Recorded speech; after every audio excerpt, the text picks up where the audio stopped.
live. Pop up chat. Okay. Alright, looks like we're getting started. I'm going to give it a second for people to come in. Let me just set up the chat so I can see that. Actually, you know what? I want the chat over here. Top chat, live chat. Okay. Alright. Welcome for everyone who's coming, people who are watching. Give it another minute for people to come in, and then we'll go. So we're going to go. I have more on the infrastructure bill. Wasn't my best video. There was more into it that I should have gone into. And then we got another Ben Shapiro video. This one's important. I did plan to do this one originally yesterday, but then he came out with the voter suppression is the same as long lines at Disney World, and I thought that was more relevant and more important. And then there's Project Veritas had something that's possibly a April Fool's joke, as well as Madison Cawthorn, but either way, it's the whole point of it is more just proof of what they are, and people have to be aware of the type of information that they both spread. It's actually kind of similar between Project Veritas and Madison Cawthorn. And then there's a Florida bill. It's their anti-rioting bill that we're going to go over and look at that. It's pretty bad. And I was trying to originally, when this broke, I was going to wait for more of the information to come out because it was pretty wild. But this Matt Gaetz thing keeps getting bad. He's a trouble. And for people who were like comparing him to Trump, just because they were kind of buddy, the difference is that Trump was the president. There's like a written DOJ memo that says that they can't go after him. But for Trump, for Matt Gaetz, there is no such order, and that's why people went after him. So let me just check something real quick. All right, so let's get started. So I want to talk about the infrastructure bill again. So something I missed and is kind of important, and it changes the whole overall structure of the infrastructure bill, is the timeline. Now my original reading of it was this was 2.3 trillion now this year. So on top of all the spending, what I didn't realize was the whole thing is going to go over. It's an 8-year spending bill. So that means the 2.3 trillion comes out to about $300 billion a year in infrastructure spending. Which, for those who sounds like a lot. That's about a third of what our military budget is every year. And every year the military budget goes up. Now, infrastructure is one of those things that's super, super important. And it's part of what I believe the government has to do. So there's a couple things that the government just has to do, because having corporations and the private market do them is just not feasible, because the private market is designed to create more profit. That's what the whole point of the private market is.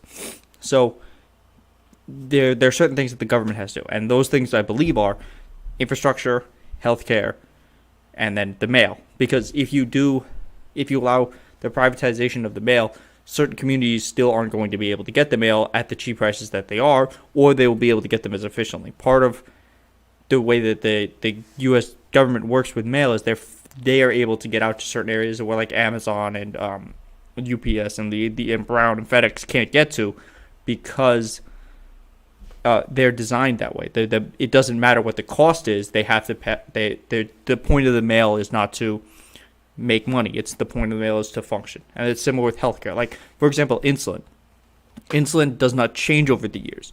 It's the same amount of insulin that you always need. And if you're one of those people who dies if you don't get insulin, you're going to pay whatever it costs. So if it costs $200 one year, you're going to pay for $200. But if then it spikes to $1,200 and nothing about the insulin changes, they just spike the price, you still have to pay for the insulin. The other option is you die. So that's why one of the things that the government has to do is reach in and take control of this. That's why I think we need a nationalized healthcare system. That's why I think we need to put the government in charge of doing more infrastructure projects. And here's the thing with infrastructure. The $2.3 trillion bill is a massive, massive bill. That is a big price tag. The problem is it's not big enough in scope. So, for example, for the whole country, it gives $40 billion to do infrastructure. The problem with that is we just need $40 billion in New York City itself just to get it up to stuff. So that whole thing is not going to be enough to get New York City up to an acceptable level in itself, much less overall the rest of the country. And this is over 8 years.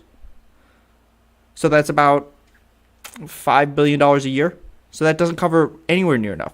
And the problem with this is if you put Band-Aids on infrastructure, it's just going to cost more down the road. Infrastructure is one of those things that it costs a lot of money to do, and it costs a lot of money to fix. And once you fix it, you have to keep maintenance on it. And the problem with trying to do it as a private partnership is that it's not profitable. It's one of those things that has investments down the road. So it's not worth the immediate short-term gains that these corporations are looking for. So having the government be in charge of it and make sure the funding is there is more important. And if anything, the amount of money you're going to save by pushing into these projects is just astronomical. So like if you have a bridge, and the bridge is the only bridge in 100 miles, and that bridge gets shut down because it hasn't been fixed in a long time, it will cost millions and millions of dollars and days worth of hours in order to have that bridge, have that traffic rotated somewhere else. So instead of funding another bridge, you lose all of that money. So, and for example, the Amtrak tunnels, they what they advocate for is the building of another tunnel so that they can basically rebuild the current ones. And then ultimately you would have two sets of tunnels. The problem is every single day that you don't fund that project is another $1 million. So the price tag for that just keeps getting bigger. The problem is that's 20% of the country's GDP goes through that area. That's a massive amount. The same thing with the waterways. The waterways, if they get shut down, it's not feasible for the traffic to go somewhere else. So this bill is a good start. And I hope that this is just this is the floor of the spending. Like we saw for the first bill, the COVID relief bill. The $1.9 trillion was what he wanted to spend, and ultimately it stayed at $1.9 trillion, which was, good that he didn't go down, but it was bad that there were things that were pulled out of it that could have helped more people, like the minimum wage, like increasing unemployment benefits. There were things in it that could have made it a little bit more expensive, but would have had drastically positive impacts on the country. So there's that. The other thing with this bill is it's just more productive, and the fighting against it, the arguments against it are already absurd. You have Kristi Noem saying that infrastructure doesn't count as housing and piping for some reason. You have you have McCarthy saying that there's only 5% of this bill that goes into housing at all. They're against research and development. Now, this would create a buttload of good paying union jobs. This would also increase productivity for corporations. This is how you grow economies. This is not an argument like, we're just putting people to work for nothing. And even the research and development would lead to later jobs down the line because it's research and development for the economy. It's to allow bridges to be more efficient. It's allowed to have roads last longer and be more weather resistant because as we keep dealing with climate change and we don't deal with these climate threats, these events are going to keep getting worse and worse. And the worse they get, the less that people are going to be able to the more it's going to cost to fix everything. This is what we see every single time. Every time there's a massive storm, it keeps getting more and more expensive, and these areas don't recover. So having this infrastructure now is good. It's starting to push it and to make it so they're more resistant while we deal with the effects of climate change. Furthermore, I said this in the original video, and I'll say it again.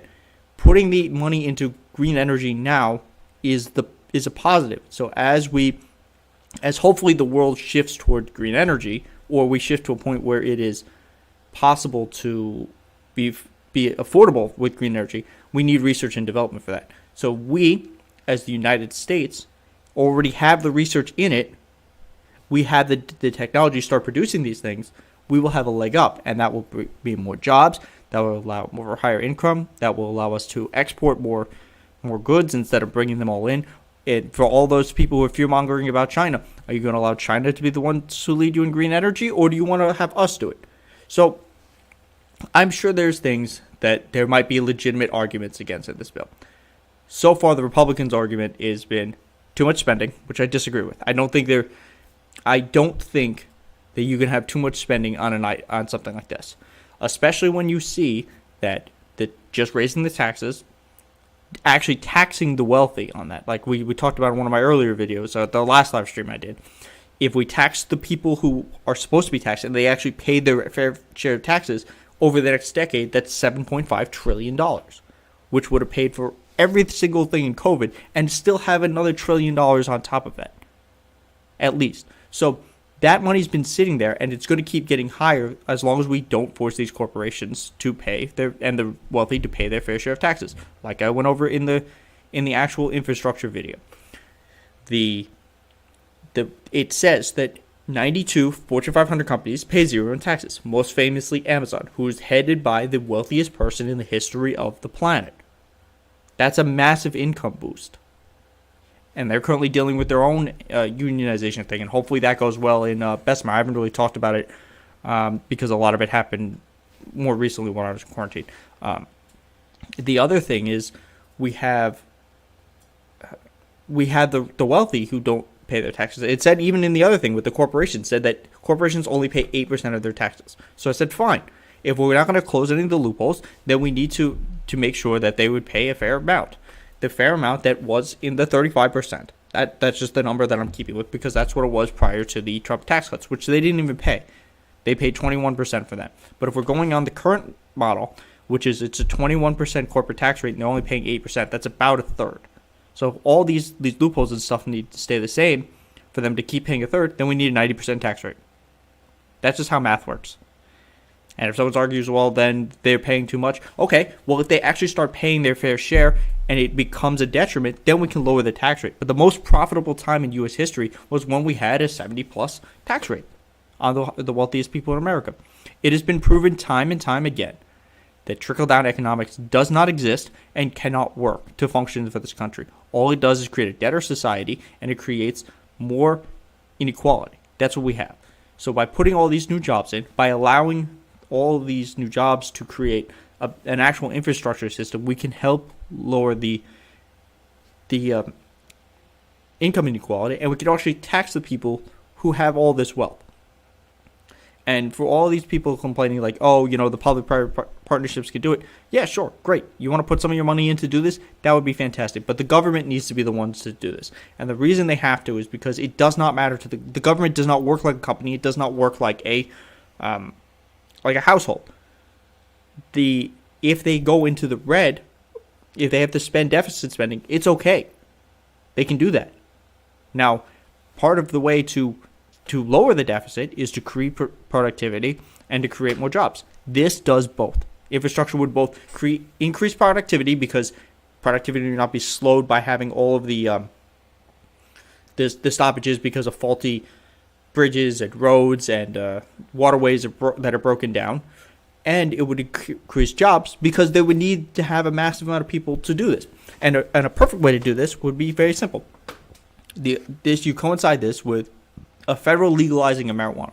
Because as it currently stands, more than half the states have marijuana have legalized marijuana. So you federally legalize marijuana, you can then let all those people out of prison, which would decrease the cost in the prison pipeline and decrease the cost of prisons because prisons are a massive drain on our society. And those people can then go to work and build this infrastructure. Or they can go into work and sell marijuana and be entrepreneurs that way. There is no evidence that having marijuana increases violence or increases crime, but criminalizing it does. We know that.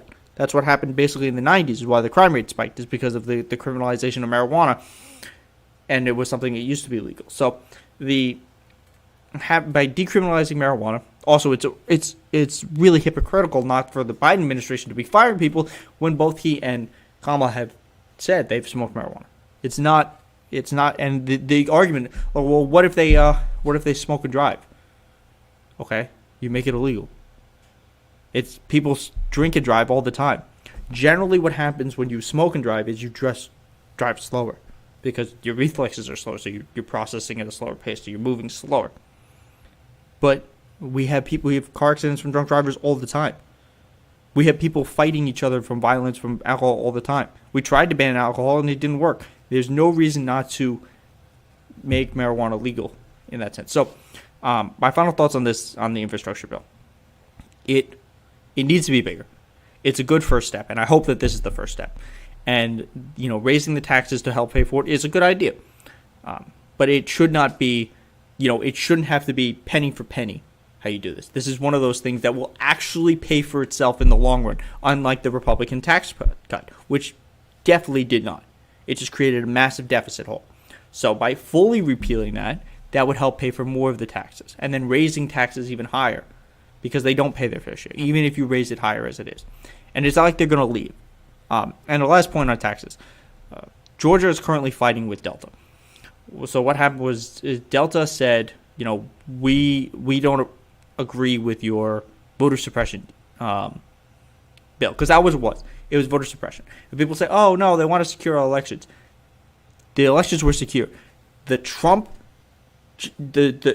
people in charge for Trump's Secretary of State and the people overseeing it for the Trump presidency said this was the most secure election in U.S. history. And they'll say, oh, what about the ballot drop boxes? There was no proof. And I say this over and over again. They have every option to prove it. They went to 60 court cases. They lost every single one of them. Except for one that let them move like 4 feet closer. That was the only one they won. Sidney Powell, the chief the person who was leading the charge for the Trump administration, just said in court, no reasonable person can believe the things that I said. So it's just a lie. So it is very clear what happened here is. And apparently now there's like over 300 of these bills.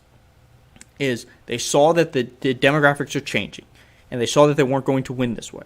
So they tried to change the rules, and that's what's currently happening. So hopefully, when the House and Senate are in session, because currently they're not, they went home. They had their one big moment. The House actually did a lot. They passed like a bunch of bills.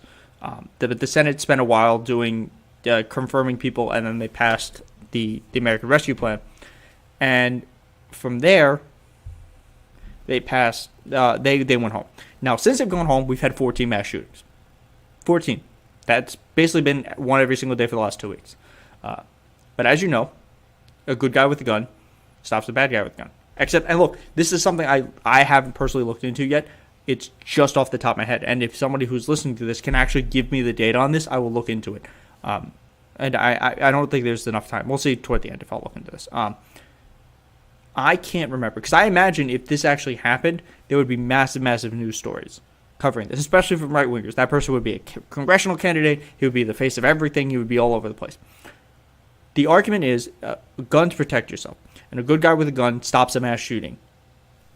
So I want somebody to tell me, because as far as I know, the closest thing that has happened to is one time in Texas, where the guy was already committed the mass shooting in the church and was driving away, and then somebody shot at his car there. And I don't remember if they actually shot the person in the car. That is the only one I can remember, and that happened a couple years ago.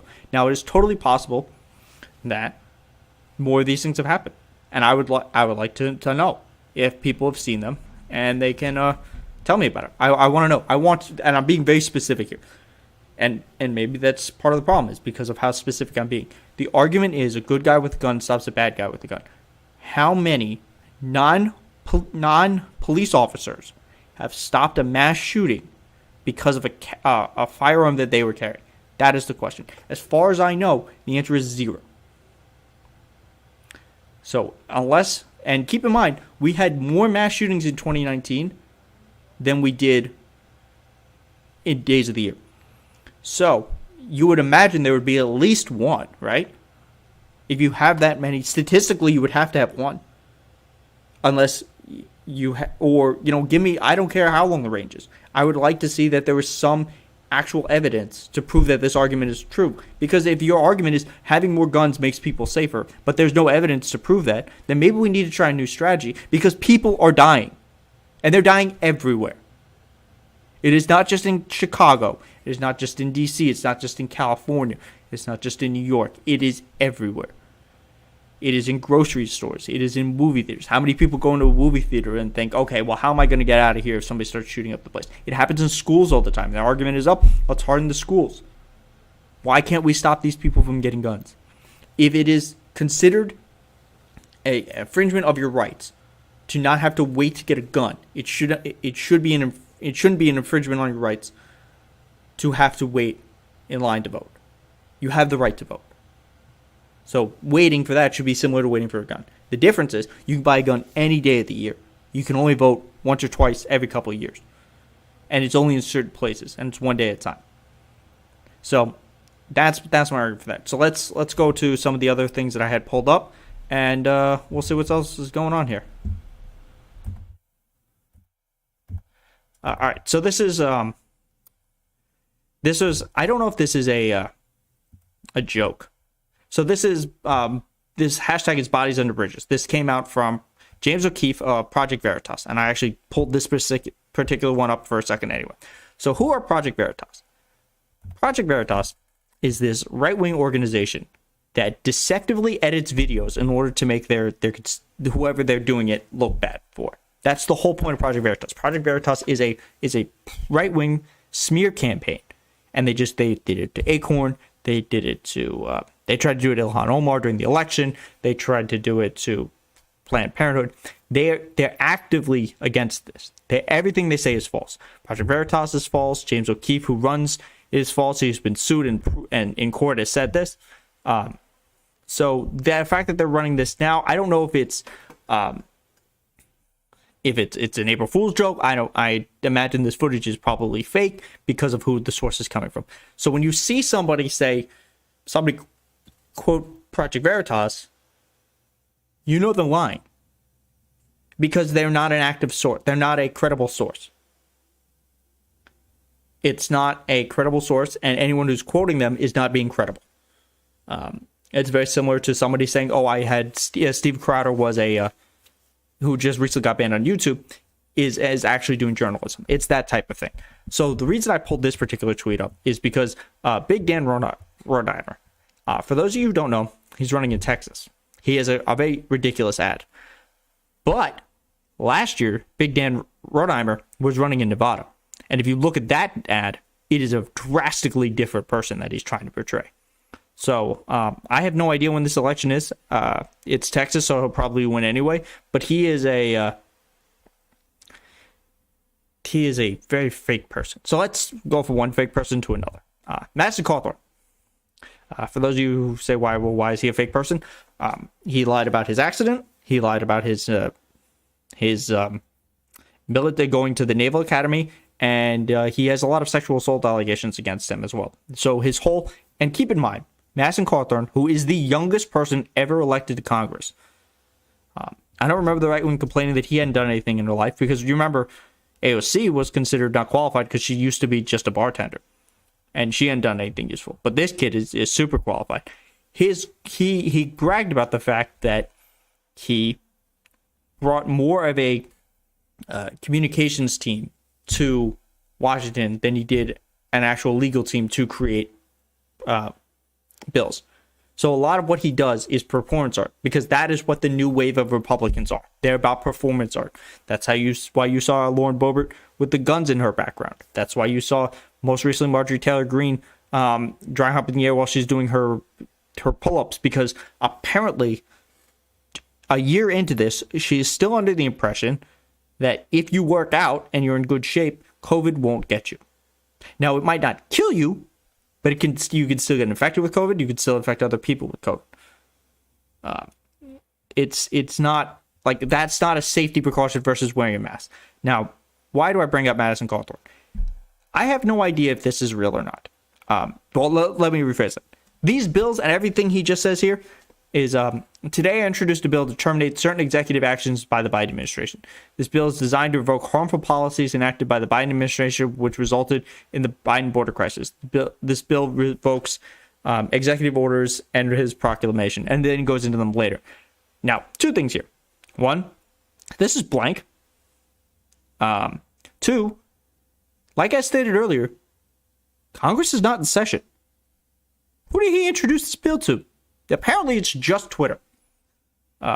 So that's what we're seeing there is Madison Cawthorn. So let's look at what he wanted to actually get rid of. All right, so the first one is Executive Order 13986 requires that all inhabitants of a state, regardless of their immigration status, be included in the U.S. Congressional Appropriations Count. So now, what that is saying that every single person should not be counted in a census. The problem with that is that's not how the census works. It counts every single person. And the reason you have to count every single person is because of how the census works. The census gives congressional districts and money to an area based on how many people there are. So if you don't count all of the people, your district will both be underrepresented and underfunded. And the argument here is, oh, illegal immigrants don't count because they can't vote. But that's not the problem. They still use resources, and you have to be able to count them because they, at some point, could get representation as, the laws change, but they still use resources, and that's something that still needs to be looked into. So this is an incredibly stupid argument. The next one, 13993, rescinds President Trump's order to empower DHS to prioritize the removal of illegal immigrants convicted of federal offenses, charged with offenses, abused public programs, engaged in fraud, or if illegal immigration officers felt they were risks to public safety or national security. Now, there's a lot here. What this goes back to originally what Joe Biden's immigration policy, his freeze on deportation was supposed to be. What it was supposed to be was a pause on all non-violent people being deported. If you did not have a violent conviction or were deemed violent, you would not be convicted. What ended up happening is ICE and DHS basically said, no, screw you. And they started deporting people anyway. And they never really stopped that. So that's what happened there. And then President's Proclamation 10-142 terminated President Trump's emergency declaration at the southern border and redirected the funds that had been allocated to the border wall construction elsewhere. Now, it is always worth mentioning that the border wall did not work. It is always worth mentioning the border wall was not built. It is always worth mentioning that he illegally took these funds to build said border wall that was not built or would have worked. Okay? So, why am I pointing this out? I want to point this out because you need to know who Madison Cawthorn is. Madison Cawthorn is not there to represent I think he's North Carolina 11th. There was actually just a tweet from Madison Cawthorn saying that North Carolina 11th got a whole bunch of funding. But he didn't say where that funding came from. Because if you actually looked into it, that funding came from the CARES Act, or the American Rescue Plan that just passed. And if you paid attention to my channel or paid attention to the voting, you would know. Hold on, I'm going to take a drink of water. And Madison Cawthorn, like every single other Republican, didn't vote for that bill. They voted against it. So thankfully, there was enough Democrats in the House and the Senate to overturn Madison Cawthorn's vote. Because had Madison Cawthorn got his way, nobody would have gotten any aid. So anytime you see a Republican argue that we got this aid, look where it came from. If it came from the CARES Act, they didn't want you to have that aid. And that is going to be the new thing. And that is going, if they ultimately have to push this infrastructure bill through reconciliation, which I believe they're going to have to because Mitch McConnell's already said that they will not vote for it. It will mean that they will be saying, hey, look, we got these new bridges built.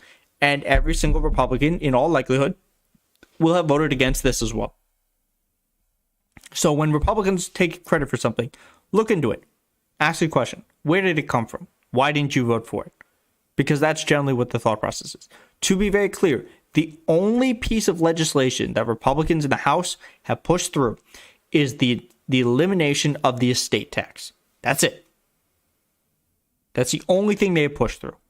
That is the only thing they have advocated for, is the elimination of the estate tax. Because at a time with massive income inequality, with massive unemployment, they are still more worried about getting people there, getting the top. This helps like 500 families, 1,000 families, 5,000 families at the top, something like that. It's a very tiny number of people who are affected by the estate tax. that they're the ones who that's who they're looking out for. So while they go around and say that we're the party of the people, they're not trying to help you. They weren't trying to help you under Donald Trump. They weren't trying to help you now. Because let's be clear, in the first 2 years of Donald Trump, the only thing that got passed was the tax cut. They had to do that through reconciliation.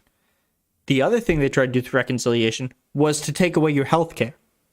That was it. So this idea that, Republicans are out here looking out for you just didn't do anything. They just didn't.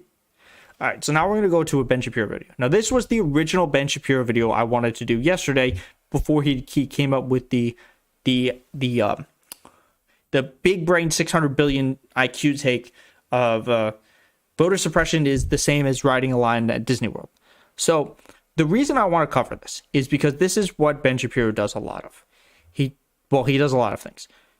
He talks very, very quickly.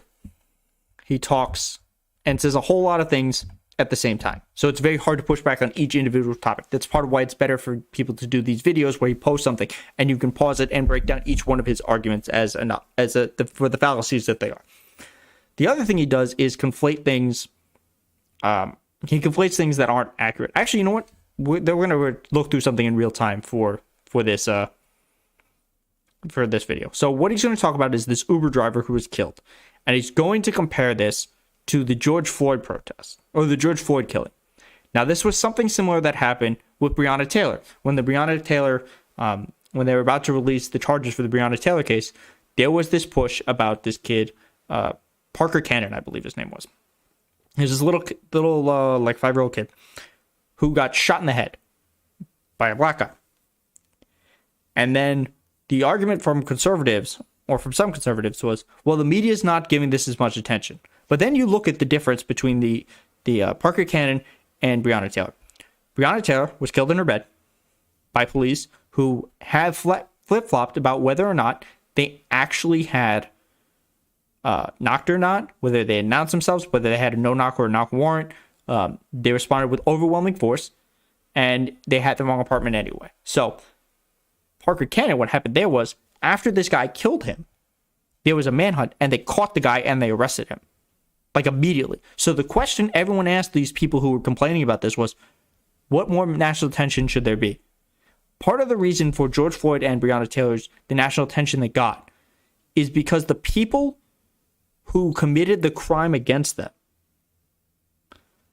did not face consequences for a while, or in the Breonna Taylor case, at all. So we're going to wait to see what happens to Derek Chauvin, because that trial is currently ongoing, but he will talk about that. So let's see what Ben has to say about this Uber driver. Stories become national stories. A pretty simple question. Why do some stories become national stories and other stories do not become national stories? And the answer, quite obviously, is the narrative. Because certain stories are national stories until they don't match the narrative, at which point they sort of fall off the radar, and other stories just stay national stories forever. So to take a really good example of this is Dr. Seuss. When the American Rescue Plan was being debated and pushed, Fox News covered Dr. Seuss like 20 hours versus like 15 minutes of the American Rescue Plan. And even their coverage there was skewed. So it is true, there are stories that have to be passed that the media goes because of the narrative. Salacious stories, usually violence, things like that push the news. That's why a lot of times in local broadcasting, those type of stories are pushed to the front. So he is right about this. But what he's going to conflate things to are wrong. Perfect example. 3 weeks ago, all we were talking about in this country was the Atlanta shooting, where a white man killed 8 people, including 6 Asian women. And the story was supposedly anti-Asian American hate. And it turned out the evidence just wasn't there to back it. We're not talking. No, that's not true. So we don't know. We don't have the full evidence. So if he's arguing that the evidence doesn't back it up, it's because he's taking the police officer who was defending the guy who shot them at the press conference from that guy's word. That's what he's referring to. So while we don't actually have enough evidence to say whether or not it was racially motivated, that what he said there is not directly true. About that story anymore. Did you notice how that story just disappeared? Nobody. Another reason it disappeared is because we've had 13 other mass shootings, depending on where it fell in the week. I don't remember how many had. We've had 13 mass shootings in that time frame. And the way our news cycle is things happen so quickly. Since that broke, we've had 2 more mass shootings that have coverage. One was the grocery store shooting, and one was the one that just happened in California. We had the Matt Gaetz saga that was overwhelming. We've had the push for the Georgia legislation that got passed. We have the unveiling of the infrastructure plan. We have the Republicans took a trip down to the border for a while. So a lot of things have happened since then, and that's part of what pushes it out of the news. Not because the narrative just becomes stale, it's because there are other things that come in. And unfortunately, in America, mass shootings don't really hold people's attention unless they are so overwhelmingly ridiculous, like in Vegas. And now when I say ridiculous, I mean the body count is just absurd. The Vegas shooting was weeks because it was so big. It was in scope. Or something like Sandy Hook, which would, I imagine, in 2013 had a massive media impact because it was children. So this story actually probably would have gotten no attention at all, other than, oh, there was another mass shooting, and we'll talk about it for a couple hours, then we'll go, had it not also had the wrinkle that the victims were predominantly Asian Americans in a time when crimes against Asian Americans have increased. Talking about Atlanta anymore. Meanwhile, we are still talking about George Floyd, not just because the trial is going on, but because we never stop talking about George Floyd. And for those people who say, well, yes, police brutality is a bigger story than a mass shooting in Atlanta, let me just point out that it depends on the police brutality story. The case of Daniel Shaver. Okay, so Daniel Shaver. Actually, you know what? Let's have him talk a little bit more. Young man who was shot to death by police, I believe in Arizona, a couple of years ago. He was shot to death. The video was available to everyone. He was attempting to obey police commands, and they just shot him. He was lying on the floor of like a La Quinta Inn, and they shot him in the hallway. That was not a national story. Okay, pause though. So we're gonna do this together because I want to actually see this. Ben Shapiro, Daniel Shaver. I don't know how to spell that name. Let's see.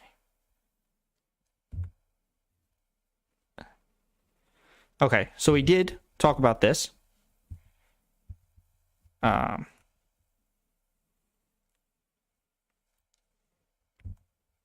This is, what is this? This is his reaction to Daniel Shaver, and I don't believe that there was.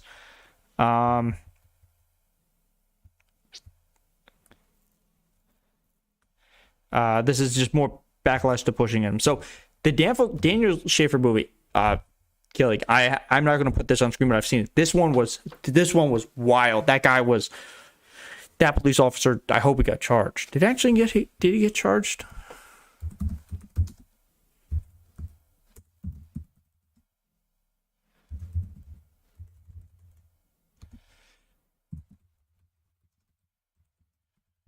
Let's see.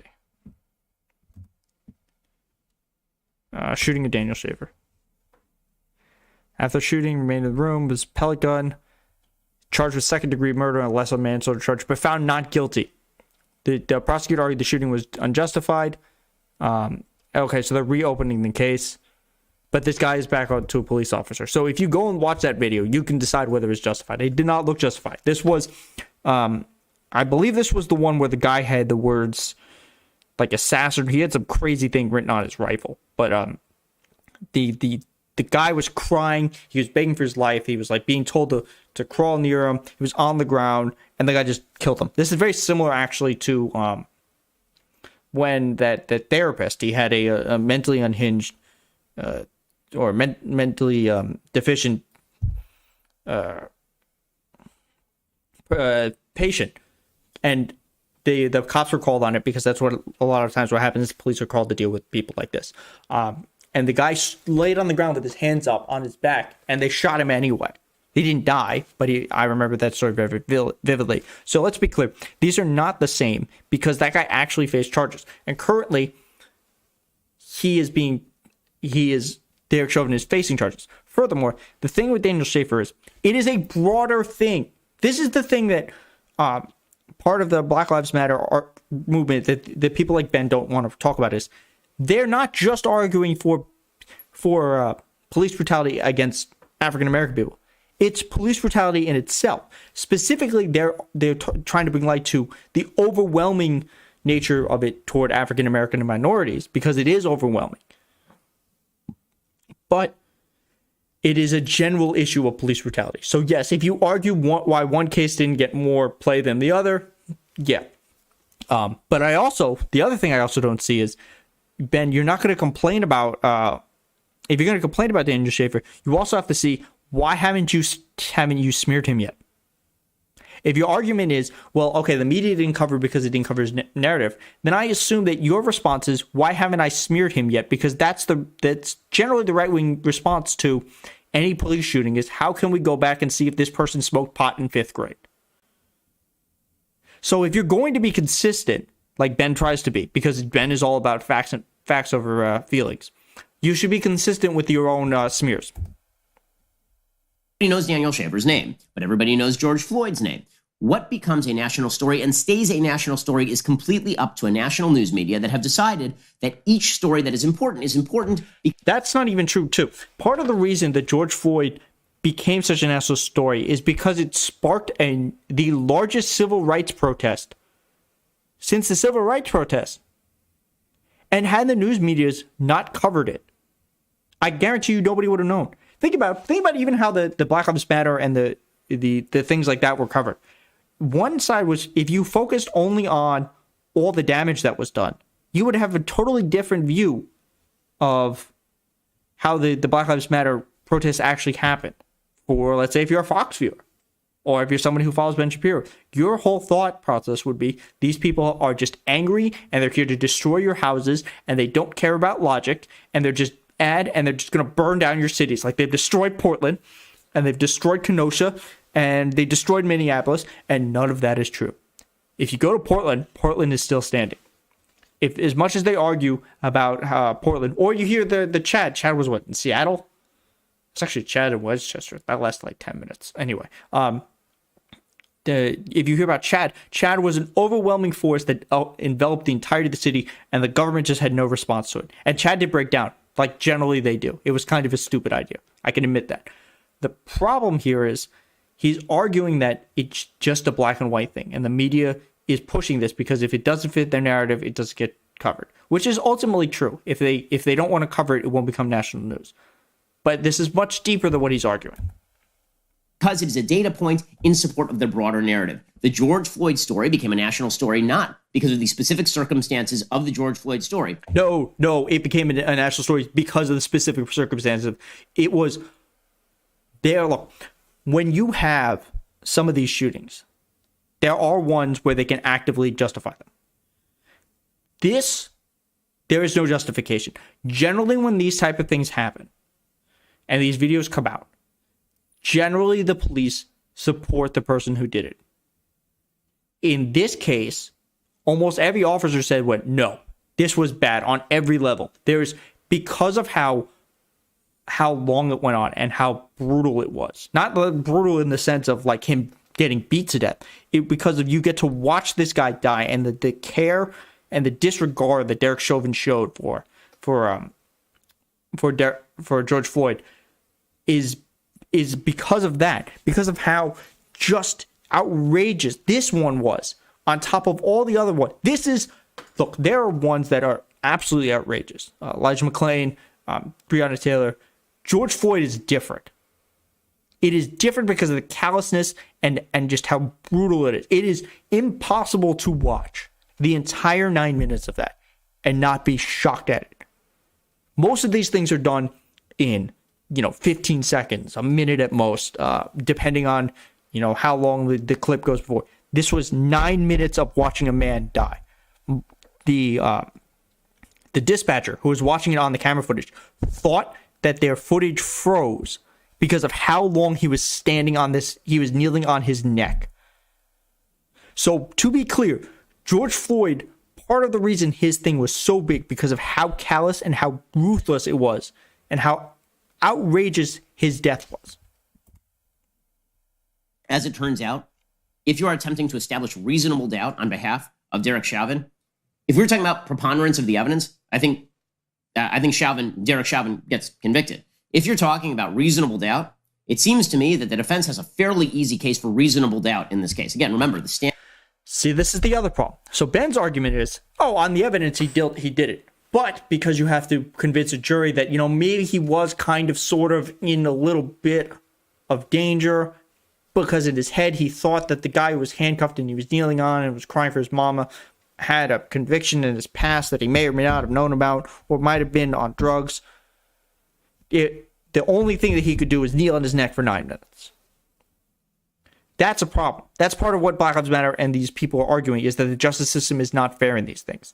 And part of the problem is people like Ben Shapiro, who said, and people like Candace Owens, who Ben Shapiro just hired for the Daily Wire, and at some point I'll probably have to cover one of the crazy things she says, is that people like Derek Chauvin, oh, they're no angels, and now the media is trying to make it out of it. Derek Chauvin was not Derek Chauvin. George Floyd had some problems. He absolutely did. He had a drug issue and he had some convictions. None of them have to do with how he was murdered. It does not matter. Like, this is part of the crazy thing. George Floyd's drug abuse has nothing to do with this case, in the same way that if that was admissible, then all of Derek Chauvin's complaints against him for police brutality, I think it was he either had 19 and 18 years or 21 and 18 years. It was like whatever, how long he's been on the force. He had like 1 a year, 1+ a year, are more admissible. Standard in criminal law in the United States is not preponderance of the evidence. It's not what you think might have happened. It's not what you think is probably what happened. It's whether it is beyond a reasonable doubt. What they think might have happened is your argument against what killed George Floyd. Your argument is he died from fentanyl overdose. Not the fact that his breathing was cut off by a guy kneeling on his neck. Okay, in that particular case, the circumstances surrounding that particular case are pretty dicey. At the very least, it's going to be a tough uphill battle for prosecutors in that particular case. But it is treated as a national story where the conclusion is a foregone conclusion. It should be a foregone conclusion.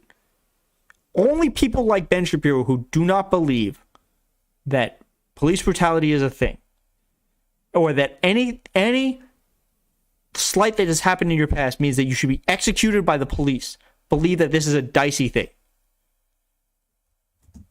Should be a foregone conclusion because, again, it apparently is a data point in support of two ideas, one of which is that the police are routinely brutal to suspects, which the evidence is not there for. And the second is that police routinely target black men for death, which, again, is also not true by the statistics. But the media love that narrative. And so not just for death, for excessive force. And it is not just black men, it is minorities. A national story. You can tell what the narrative is by what becomes a national story and what is treated as a local crime story. So today's local crime story comes courtesy of Washington, D.C.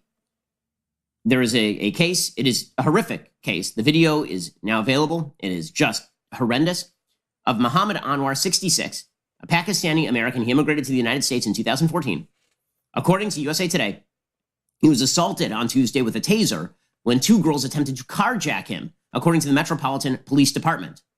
Graphic video was posted to Twitter.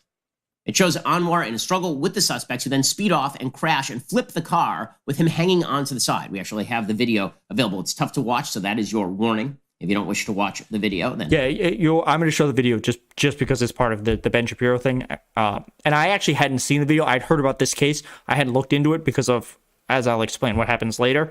And the reason this is not an accurate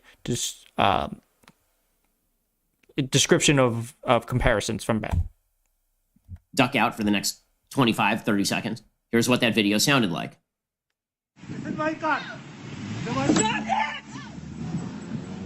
He's hanging onto the side of the car. The door crushes him as it hits a lamp post, and then the car continues to speed down the street, and then it flips. You can hear it crash. The car flips. They don't care about the death of the man that they just murdered. They care about their phones. Now, Anwar had been working on an Uber Eats delivery Tuesday when two girls attempted to carjack him, according to a GoFundMe set up by a family member. A 13-year-old and 15-year-old were charged on Wednesday with felony murder. What did he just say? Let's scroll it back. This is important because this is the big difference that Ben Shapiro can't seem to understand. By a family member. A 13-year-old and 15-year-old were charged on Wednesday. Charged on Wednesday. Anyone find a difference between what happened to George Floyd and this Anwar guy? When was Derek Chauvin charged? Not till after the protest started. Because that's the difference, Ben. That's the difference between the people who are advocating for things because of George Floyd and what you're advocating for.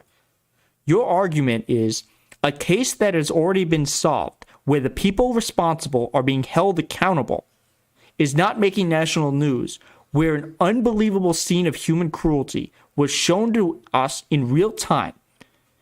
A callous disregard for human life was shown to us in real time.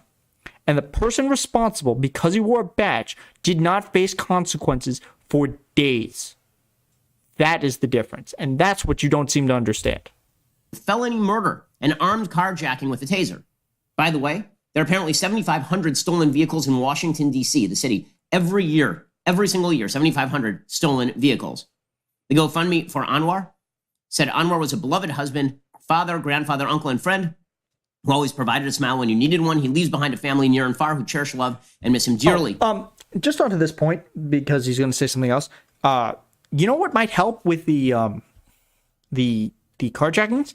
Making DC a state so it can get federal funding so that it can actually improve situations there. Whether it is by hiring more police officers, or whether it's working on infrastructure, or whether it's working on low or high crime areas to make them better. Things like that could be helped by having DC be a state, Ben. The GoFundMe raised more than $500,000 in 3 days since it was published on Thursday. Anwar was the financial provider for the family. The funds will be used to pay for his lost income and to provide a traditional Islamic funeral, according to the fundraising page. Okay, so how did the mayor of Washington, D.C. respond to this? Respond to the fact that her city is in the midst of a massive crime wave? Massive crime wave. Well, Ben, since you are Mr. Facts Care About Your Feelings, let's take a look. This is the Metropolitan Police of D.C. This is from the government. This is homicides, sexual assaults, and this is a comparison between last year and this year. Currently, there are some numbers that are bad. Percentage change, homicide has gone up. Robbery has gone up. Motor vehicle theft, but theft from auto has gone down, and theft other have gone down. Arson has gone down. So total crime in last year was 6,895. All total crime was 7,745. Now, keep in mind, we're still only a couple months into this year, so these numbers aren't directly relatable yet. But so far, this says that there's been a 25 to 28% drop in crime. Now, if I actually cared about facts like Ben Shapiro claims he does, I would have looked into this before I made a statement like, your city is in a crime wave. But Ben Shapiro doesn't really care about facts. Ben Shapiro only wants to make a point. In part, created by her own crappy anti-police policy. Muriel Bowser instead released a video. There is no proof of that either. Or you're not going to show us any proof of that, Ben. About how you prevent auto theft. Right? That was her response. Her response was not, we have a systemic crime problem here. Her response was not about racism or race, whereas we know for a fact that it is a simple fact that if Muhammad Anwar had been killed by 2 white teenagers, that would be a national news story. This is not. This is a local news story. And why is that, Ben? Is it because there is a long history in this country of certain people being brutalized because they are minorities? Is it because we've done this to Asian Americans, African Americans, Muslim Americans, things like that? So look, I don't even care about the rest of this. I just want to finish this point off. Ben Shapiro is considered the cool kids philosopher. He's considered one of the height of the conservative intellectia. Ben Shapiro makes statements like this all the time. The point Ben Shapiro does is he takes two things that aren't comparable and he tries to make them comparable, and then to deflect on the worst thing. This is the same thing he did in my last video. Ben Shapiro is not being honest. Ben Shapiro does not want to be honest. Ben Shapiro wants to gish gab as fast as he can, say as many things as possible, whether they're true or not are ridiculous. The difference between Ben Shapiro and someone like Dave Rubin and Steve Crowder and Dinesh D'Souza, well, I don't know Dinesh D'Souza because of his, I don't know his education.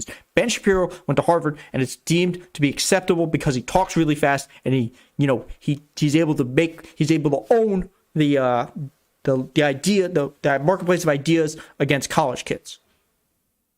That's the difference. Dave Rubin's an idiot. Steve Crowder considers himself as a comedian. Dinesh D'Souza is actually a criminal, and he's a terrible criminal at that because he got caught trying to bribe our politicians in a system where we have legalized bribery. So that is the difference. So I don't even care about the rest of this video because I've spent too much time on Ben Shapiro. So let's move to Florida.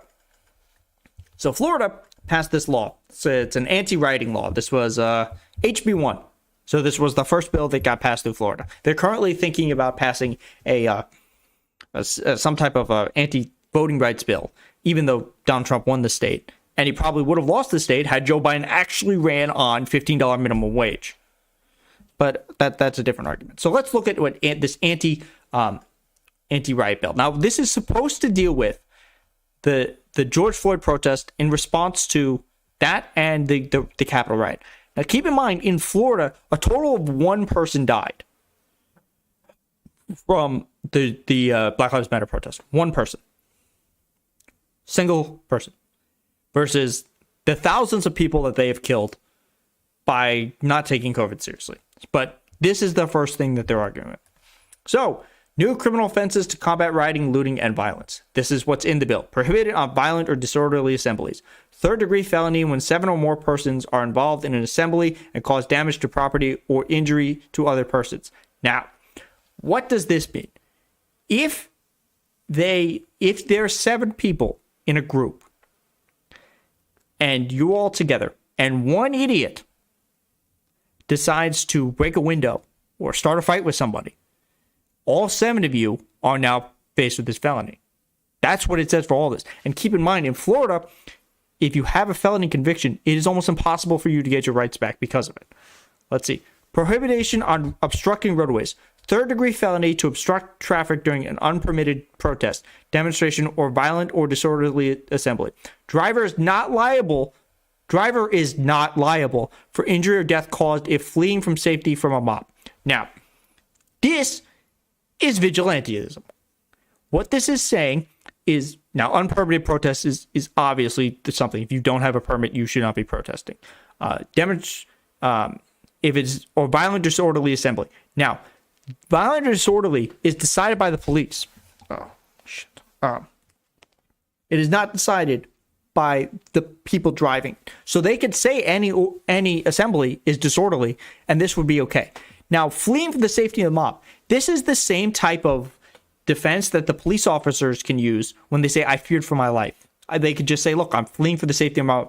One of the largest problems that happened during the George Floyd protest was not the overall police brutality that came against the protesting against police brutality, or the portion of the protest that got violent and did cause property damage. There's no denying that happened. It was a very tiny percentage, though, to be clear, was people running over protesters. In Texas, one of the guys had a paraplegic wife, and they were at the protest, and he had a gun. He was carrying a gun in order to give the idea of safety to people in the protest. That guy got run over. Actually, no, he got shot. There was a guy who was arrested in New York, and then the police officers let him out, and then he ran over a bunch of people. We saw police officers run over people. This makes it legal. Prohibition on destroying or toppling monuments. Second-degree felony to destroy public property during a violent or disorderly assembly. Usually, anything that revolves around this is going to be considered violent or disorderly. However, think about what gets toppled. Yes, there are the idiots who topple, like Abe Lincoln, stuff like that. However, it's generally Civil War era people who should not be being represented here. It's people like Robert E. Lee or other Civil War generals who are on the wrong side. That's who it is. Prohibition on harassment in public accommodations. First-degree misdemeanor for a participant in violent or disorderly assembly to harass or intimidate a person in a public accommodation, such as a restaurant. Now, this is pretty broad. this could be, they can argue that, they yelled at Sarah Huckabee Sanders for because she was lying about things. So if you yell at a person because you're allowed to do that, or if you go outside and protest outside a congressperson's house, this is now a first-degree misdemeanor. RICO liability. This is going after the people who fund this. This is because, in fact, George Soros and Kamala Harris actually funded the entirety of the Black Lives Matter movement. Or they were anarcho-communist Bidenism type of thing. So this is just going after people who are funding these things. Mandatory minimum jail strike. Striking a law enforcement officer, including with a projectile, during a violent or disorderly assembly. 6 months mandatory minimum jail sentence. Now, the problem with this is that's pretty vague. Because, as you know, when police officers use things, it's not a deadly weapon until the person gets a hold of it and fires it back. So if you fire tear gas at me and somebody kicks it back at them, that person now goes 6 months mandatory minimum jail sentence. Offensive enhance. Offense and or sentence enhancements for throwing an object during a violent disorderly assembly that strikes a civilian or a law enforcement official. This could be anything. You could be throwing a water bottle. You could be throwing a brick. You could be throwing a plastic bag. Remember, Kenosha, where Kyle Rittenhouse shot that guy threw a bag at him, and he shot him in the head. Assault, battery of a law enforcement official during a violent disorderly assembly and or participate in a violent disorderly assembly by an individual from another state. Oh, this last one would have been on Kyle Rittenhouse because Kyle Rittenhouse was not from that state. Look, this is basically saying you cannot do anything to the law enforcement, but it also gives law enforcement the advantage of saying that you're doing that. Now, remember the first thing we read. Prohibition, degree of 7 or more persons, assembly, cause damage, property, or injury to another person's. If there are 1,000 people in this protest, and one person throws a water bottle, they're all criminals now, according to this law. No defund the police permitted. Prohibit state grants or aid from any local government that slashes the budget of law enforcement services. So the states don't have cities and stuff. They're just not allowed to protect themselves. They cannot try to change the way that things work. We're saying that we will cut your funding if you try to change how the police function. Victim compensation. With sovereign immunity to allow a victim of a crime related to a violent or disorderly assembly to sue local government for damages where the local government is grossly negligent of protecting persons or property. This is a big one. And this is something we saw a lot, and this happens in the NYPD. NYPD pays millions of dollars every year to people when they get the crap kicked out of them by the NYPD. This says if you're at a protest and somebody throws a water bottle, and a police officer beats the shit out of you, or they shoot a pepper ball into your face, or anything like that, you can't sue them because you were at a disorderly assembly, regardless of whether you actually did anything wrong or not. Let's say you get maced for just being in a crowd. We've seen, look, during the George Floyd protest, we saw kids just walking down the street. Officer pulled down his mask, police maced him. Government employment benefits. Terminates states' benefits and makes anyone ineligible for employment by local state government if convicted of participating in a violent or disorderly assembly. Now, this is to say if you have any type of state job or if you have a pension, you're going to lose that if you go to a protest. The whole bail. No bail or bond until first appearance in court charged with a criminal crime related to participating in a violent disorderly immutable presumption against bond after first appearance. So you get a bond after the first time you show up in court. So that means you're going to be in jail for long. The whole point of this bill is not to protect the people. It's to disincentivize people from actually protesting, which is your right. You have the right to protest. And that's what this bill is against. It does not actually make it easier for people to protest. It does not protect the police more. It disincentivizes the police. It disincentivizes protests. It actually makes the people who protest in more danger because now you can legally run them over and the police can beat the shit out of you without any consequences. All they have to do is decide that an assembly is now disorderly or violent and they can do what they want. So last topic, because it doesn't seem like anyone has said anything about these topics. Matt Gaetz. These are the topics. Actually, let's see. Matt Gaetz. All right. So there's a couple things that happened with Matt Gaetz. First, most recently, his communications staffer just resigned. Just resigned because what Matt Gaetz has been doing has been decided is immoral. So what happened apparently with Matt Gaetz is, and I don't understand how this got pulled into a pay-to-play scheme, is apparently this other guy, Joel Greenberg, who was a former tax collector who was friends with Matt Gaetz. They indicted him on federal sex trafficking charge and other charges. Apparently, Matt Gaetz gets pulled into this investigation because he both met with Joel Greenberg and paid for people to have sex with him through Cash App and PayPal. And apparently some of them had to take drugs, and it is possible that some of them were underage. It is also possible that Matt Gaetz has been involved with a 17-year-old. And there are a lot of pictures of Matt Gaetz with really young underage girls. And it is more than... And it's not that he doesn't have some with guys, it's generally with girls. So, Matt Gaetz, the story originally broke that Matt Gaetz was thinking of going to Newsmax instead of being a congressperson. Then the story broke that he's part of this investigation, and he was the target of this investigation. And his argument when he went on Tucker was that the Justice Department is trying to...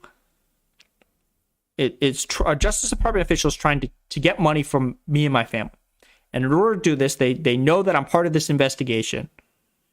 So they said they would go to President Biden to get a pardon for this if we paid them. And then we went to the Justice Department, we got a wire, and now we can't do that because I'm telling everybody about the plan that we had to stop this person.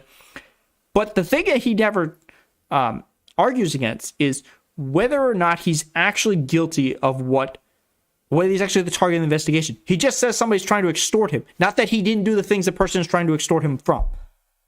So it's things like that. So look, Matt Gaetz is a reprehensible human being. Most recently, last night, it was shown that he apparently was showing text messages and pictures of naked women that he had slept with to other people on the House floor, which I believe goes under revenge porn, I think. Or, depending on the age, is child pornography.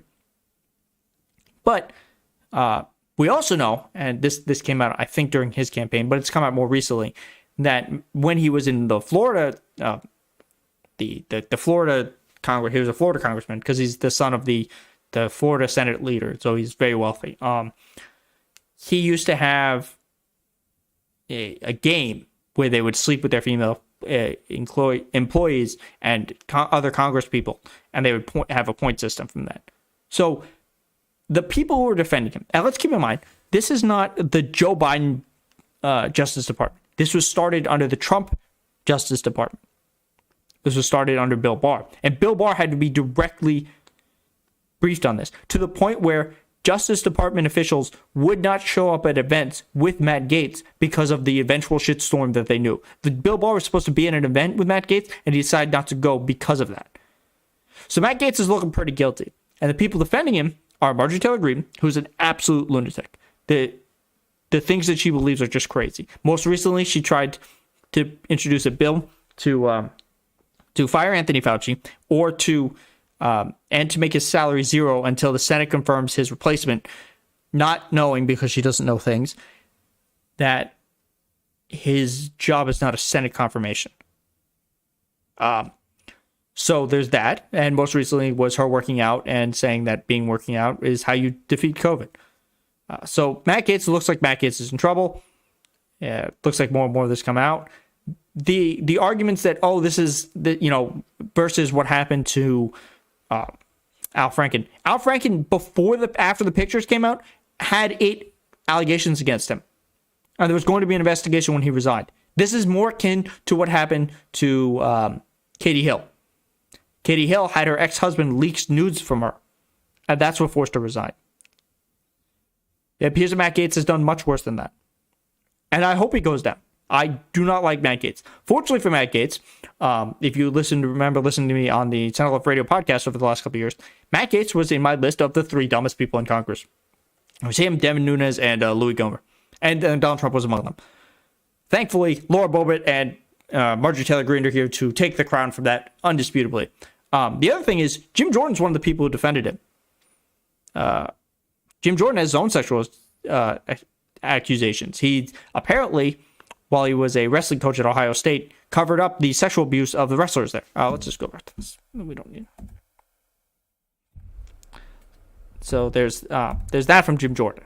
So, look, I don't know where the Matt Gaetz thing is going to go. I'm sure more things will come out over the weekend, and we'll find out more as time goes by. I just don't know what's going to happen to him. But we'll see. So ultimately, I hope you enjoyed this live stream. I hope you enjoy the rest of the videos that I post up for the rest of the week. Just a reminder, I do videos during the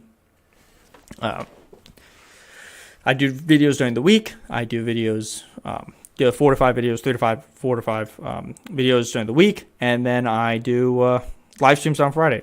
Thank you for joining.